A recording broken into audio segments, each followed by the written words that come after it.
this episode, we're going to be talking about what I wish I would have known about migraines when I was still suffering with migraines.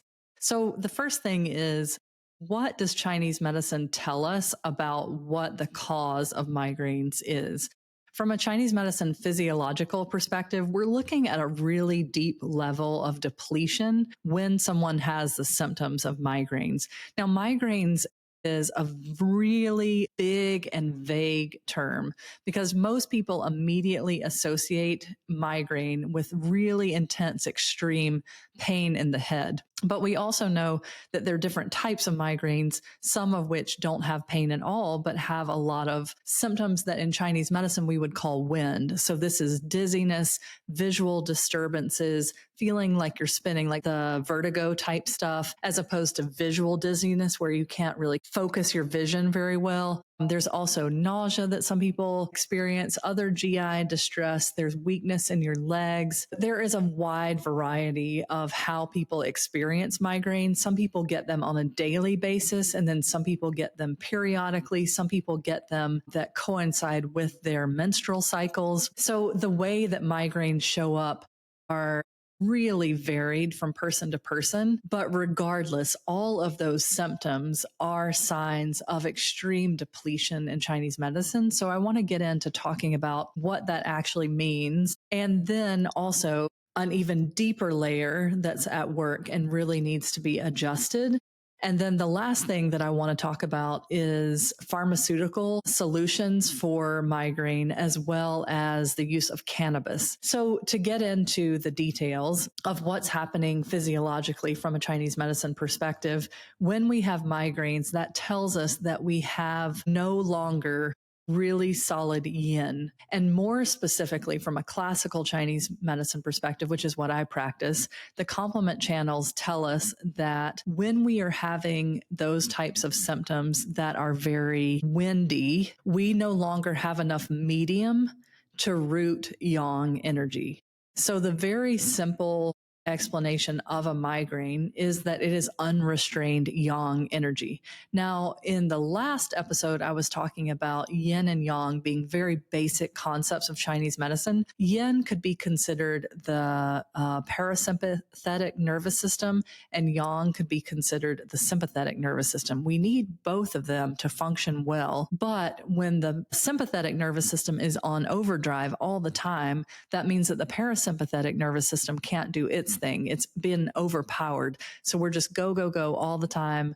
We're on high alert. We might have anxiety also. We might have trouble sleeping. But migraines also are an example of yang that is rising too high and getting stuck in the head. And so therefore, the basic explanation of how we're treating migraines is that we've got to build the yin to root the energy back down, to prevent it from just going up and going nuts, essentially. For an individual, though, we're determining what is missing based on the pulse. So pulse diagnosis in Chinese medicine, very quickly, is 3 positions on both wrists and 3 different depths. And these positions tell us about the organs and how they communicate with each other, and then also gives us an overall picture of what channels are affected and what medium is depleted. This does vary from person to person in migraines and literally everything. So we can't say there's one particular treatment that a person with migraines is going to receive, but we are in the divergent channel territory when we have a medium that is depleted. Okay, the caveat is, in my personal experience, as a person that suffered very intense migraines, as well as all of the people that I have treated with migraines, what I have seen we all have in common is that deeper than the divergent channels, there is an 8 extraordinary issue at play. So the 8 extraordinary level of energy in Chinese medicine is our very deepest level, our yuan level, and they are the channels that form in our first 7 and 8 years of life. So these are also channels that are affected by epigenetics. So what we inherit from our parents, from our parents' parents. This can be trauma that's passed down. It can be literally genetics. But in my experience, what is underlying that deficiency, that deficient medium, is an 8 extra issue. And when we treat the 8 extraordinary channel that presents itself in the pulse and we follow that on a weekly basis, it's about 4 weeks. And then people are having big shifts in their migraines. Then the 8 extra pulse is not presenting itself anymore. Then the divergent channels present in the pulse, and we can work on consolidating and rebuilding the medium that is depleted. Now, in my experience as a migraine sufferer, and I think I can at this point say I'm a previous migraine sufferer, I was treated with the divergent channels for quite a while, as I've mentioned before, in 3-month stints. And until I was treated with the extra, and I released what I needed to release from the 8 extra, the building of the mediumship was limited. Now I have seen this in other patients as well. So it's led me to this working theory that I have, that underlying migraines, as well as most chronic illness, there is a deep level imbalance, usually some form of trauma. Myself, I am an adopted child. My biological mother was raped and was 14 years old when she birthed me via C-section. I was able to meet her a few years back, and she shared with me, her story, and that her family wanted to keep me, and she did not think that was good, as her family was a bit dysfunctional. And this was the best thing she thought for me. But she told them, don't go see her in the nursery, leave her by herself. All of these types of things contribute to 8 extra pathology. So when we are born under difficult circumstances, let's even back up. When we are conceived under difficult circumstances, the way we are conceived affects our 8 extraordinary channels. The way we are birthed affects our 8 extraordinary channels. What happens after birth, immediately after birth, affects our 8 extraordinary channels. Now, things happen, right? Like we have medical emergencies, terrible things happen in life, what have you, right? These things can be restored by using the 8 extraordinary channels. So these pulses will present themselves when I am taking the pulse, if that person is ready to show me that this is the case for them. My experience, as I said before, is that when we treat based on the pulse, we follow the channel that comes up every week. We don't stay committed to a channel just because that's what it showed us last week. It can be multiple channels. That realigns through the treatment, and then the deficiency will start showing, and then we can work on rebuilding that as well. Now, I want to talk a minute about how this is different from modern acupuncture. Modern acupuncture is just using the primary channels, and there is a little smidgen of 8 extraordinary thrown into that, to our TCM education, but it is only using paired points as the 8 extraordinary treatment. And there is no needling technique specified in TCM education. And this is not supported by classical medicine because for one, we're not dealing in points in classical medicine. That was a modern change that happened. We're talking about the whole channel.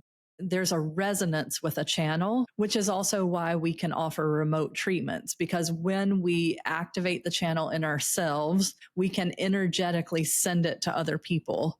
And in the very early practice of acupuncture, literally thousands of years ago, no needles were used because this is how it was practiced. It was a more shamanic practice where the channel itself was activated in the practitioner and then shared and activated, transmitted to the patient who was getting care. And I know that is a bit maybe woo-woo at the moment sounding. It's much more quantum physics than Newtonian physics, but it is a specific difference between modern acupuncture and classical acupuncture. So we want to, if we are going to use needles, we want to use a deep needling technique that has a vibrating quality to it, because we are literally trying to realign and or elicit a response from the deepest level of energy.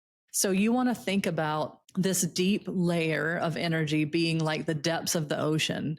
If you just toss in a little acorn to the ocean, whatever is living on the bottom is not coming up to feed, okay? Because there are other things to keep it busy. There are other things for it to feed on. If we want to feed the deep layer of the ocean, we have got to go in deep. We have to have something that sinks deeply. And in this case, we are trying to awaken a channel that is very deeply rooted. So we need a technique that represents that idea, and that would be the vibration. I think this may be familiar for people even who are practicing modern acupuncture, but we talk about the yuan level having a deep vibration, the vibration of the kidneys and the sanjiao, the kidney yang, which is known as the sanjiao, vice versa. So we want to use that mechanism to wake up that deep level of energy so that it can realign and the patient can move forward on their path in hopes that they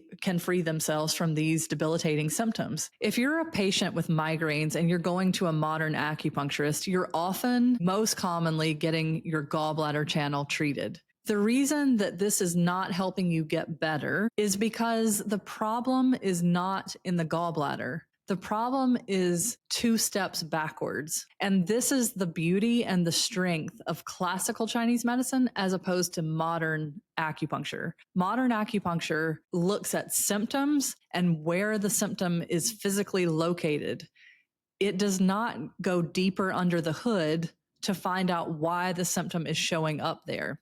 So for my non-acupuncture people listening, the gallbladder channel starts right beside the eye, and it has kind of a wild trajectory over the head. It goes behind the ear and then down the side of the body and ends by the 4th toenail. It goes all the way down. Okay. It's a huge channel. That channel makes sense from the perspective of where pain is located. For people who have migraines and have pain, it is often behind the eye, behind the ear. It's one-sided generally. So that makes sense. But if you know Chinese medicine physiology and you think through it, you will realize that the gallbladder is a yang channel and it relies on its yin partner, the liver, to send it blood and qi. And if it doesn't have enough resources, it can't do that. So therefore the gallbladder gets the short end of the stick and it gets upset. And then you have a hot mess that looks like it's in the gallbladder.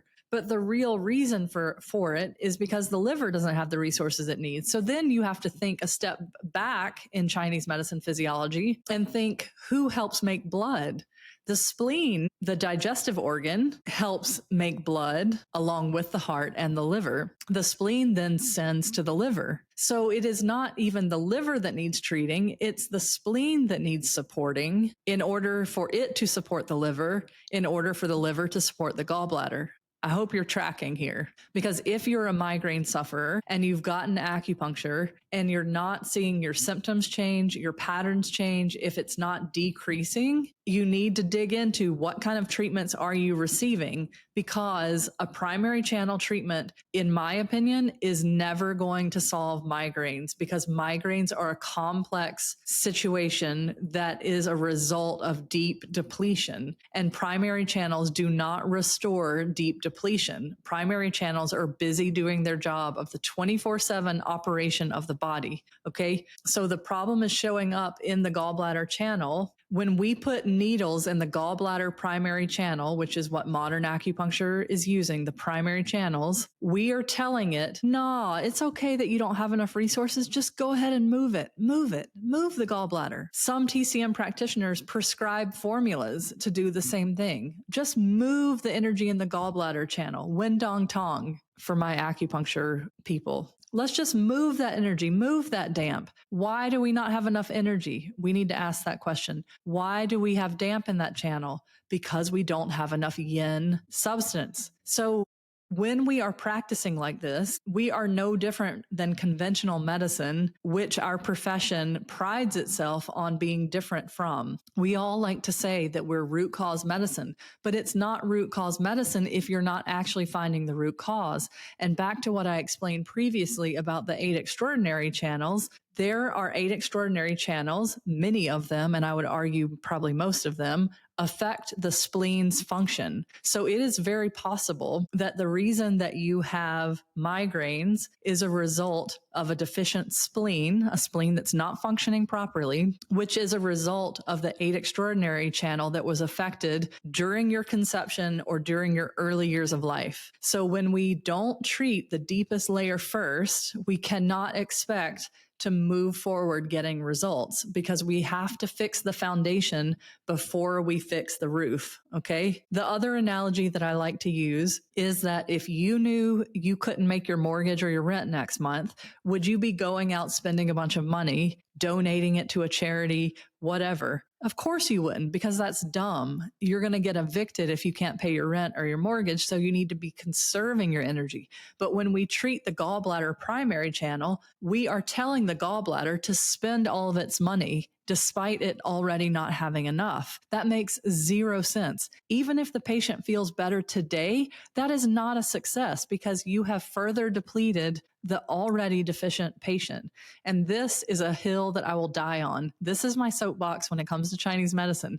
There are primary channel treatments happening all over the place in community clinics and private sessions alike that are making people feel better at the time. But that is like taking a shot of alcohol to cure your bad day. It is not a real solution. And I get it, y'all. I have had my run with insane migraines, and the pain is literally, you think you're going to die. There have been so many times where I go to sleep during a migraine, and I do so by counting, because I think that if I can just focus on the next number, surely I can make this sort of a meditation and I can get to sleep. And I know if I can get to sleep, then I can sleep through at least most of it. And there have been times that when I woke up in the morning, I literally could not believe that I was still alive. It was that bad. So I know that it is just horrible, and you want to do anything. You'll take anything, whether that be a treatment or a drug or whatever, to help your symptoms feel better. But I would just caution you that if you are not seeing a change in your patterns and in your severity, that you need to reevaluate if what you're taking in terms of a pharmaceutical or a supplement or a treatment that you're getting, are any of those things actually healing the problem, or is it just making it better in the moment, or like putting a Band-Aid on it? Okay, hopefully that part's clear. We're moving on to the last section that I wanted to talk about today, which is the use of pharmaceuticals and supplements, and especially cannabis. When we are putting something into the body that suppresses a symptom, we are using a medium to hold that. A medium, remember, is part of yin. There are very specific types of medium that form yin. Yin is a more general term, or that's how I think about it. And we are using it to hold that pharmaceutical, whether it's pharmaceutical or cannabis, really same difference. But I want to talk about cannabis in a little bit different way. So we've already got this problem because we are deficient in yin, and then we're taking an injection every month, a medication every time we think we have a migraine coming on. Maybe it's a daily medication to prevent migraines.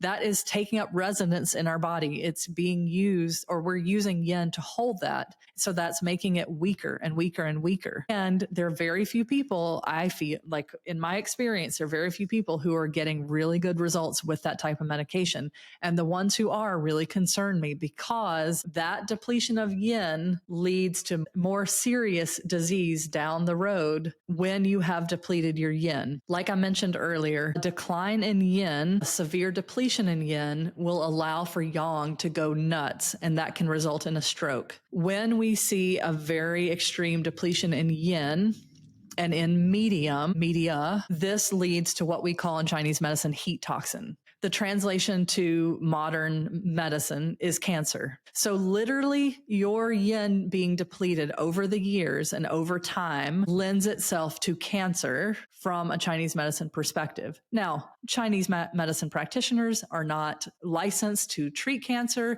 to diagnose cancer. I'm simply explaining how Chinese medicine sees cancer, which is a depletion of different mediumship to the point that the body can no longer hold pathology in latency. And now you have cells that are acting erratically. They're doing crazy things.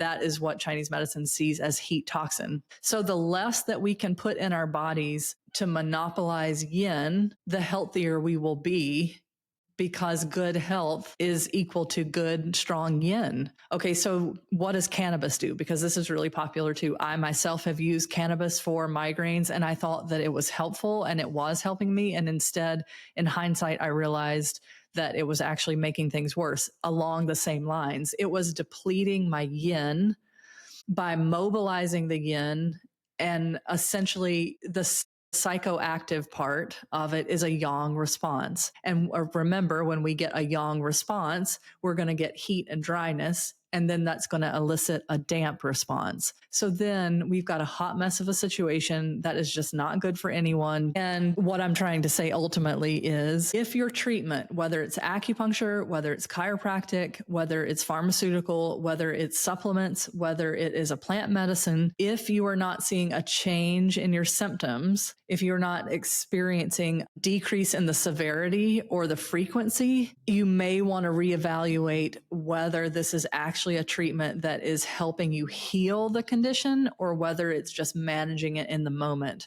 And as I've said, I know how bad it is. I know it is absolutely, you think you're going to die. It can be so bad. So I know that there is a very natural human instinct to want it to stop, to want it to go away, to feel that you can't tolerate it. But I think if you can find someone to work with who is going to help you reverse the disease process in a very clear way, you are on your way to healing. And then you don't have to even worry about taking medications or using supplements or doing any of the other things. I genuinely hope that this helps you see things from a different perspective so that you can make better decisions for yourself and heal for good. Join me next week for a new topic.